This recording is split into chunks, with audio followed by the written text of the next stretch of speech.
घर वाला बाहर वाला। कल्पना हमेशा से ही एक अमीर खानदान में शादी करना चाहती थी। उसकी और विजय की अरेंज्ड मैरिज हुई थी। विजय कल्पना के लिए वो सब करता है जो उसे पसंद है, चाहे वीकेंड्स पर महंगे रेस्टोरेंट में जाना हो या महंगे तोहफे लाना। पर कल्पना के लिए ये सब काफी नहीं था।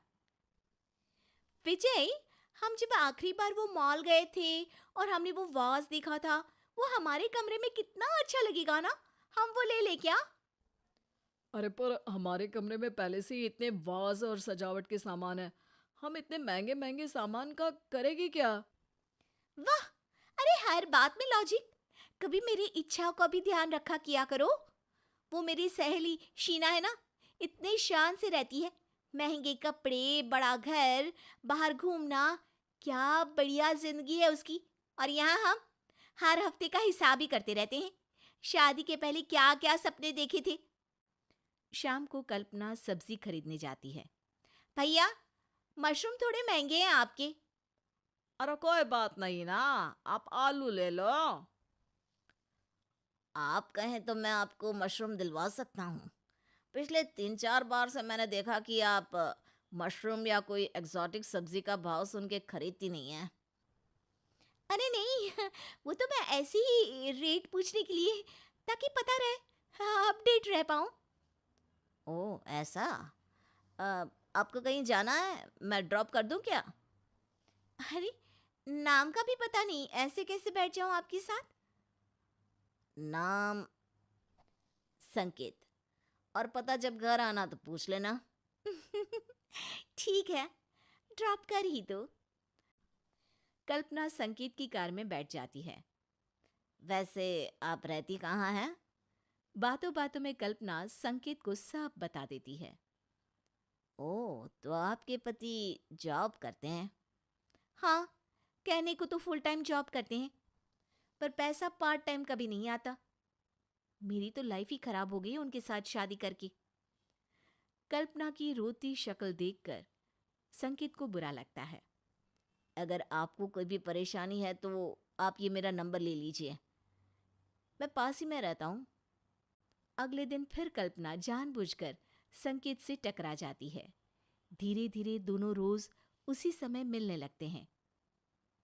मेरे पास तो तुम्हें देने के लिए कुछ भी नहीं है।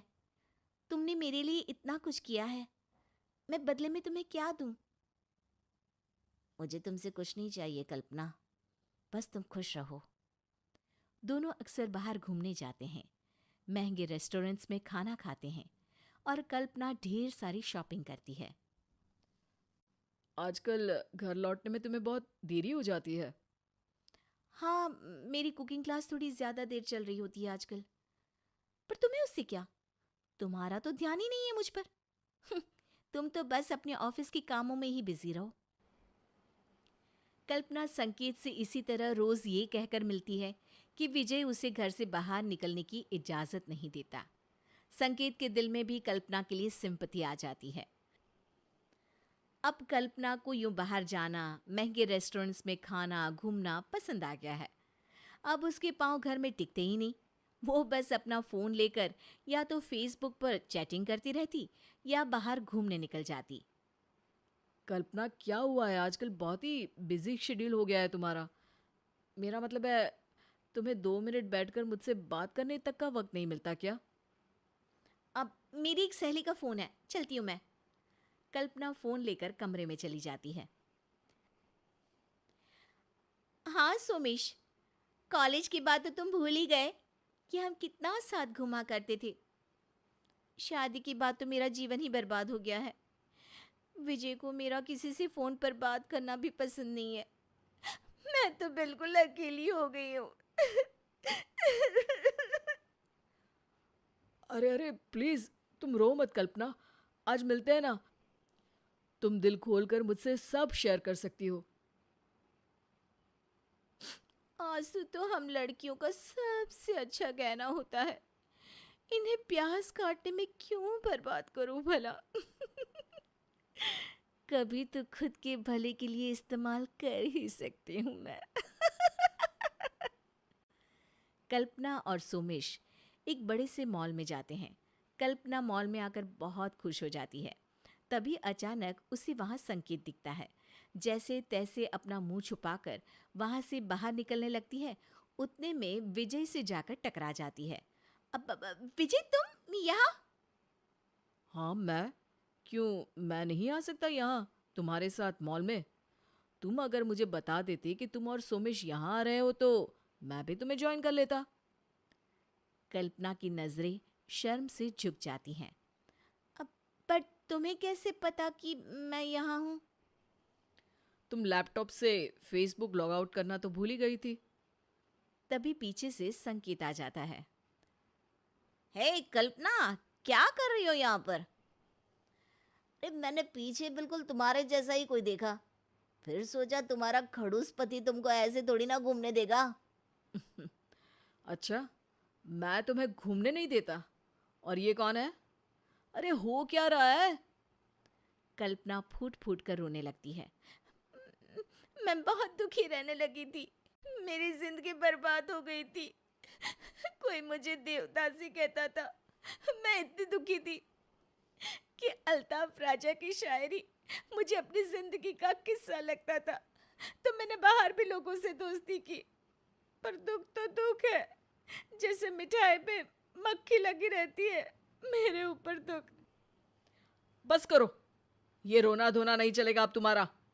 मैंने तुम्हारा असली चेहरा देख लिया है। मैंने भी यार।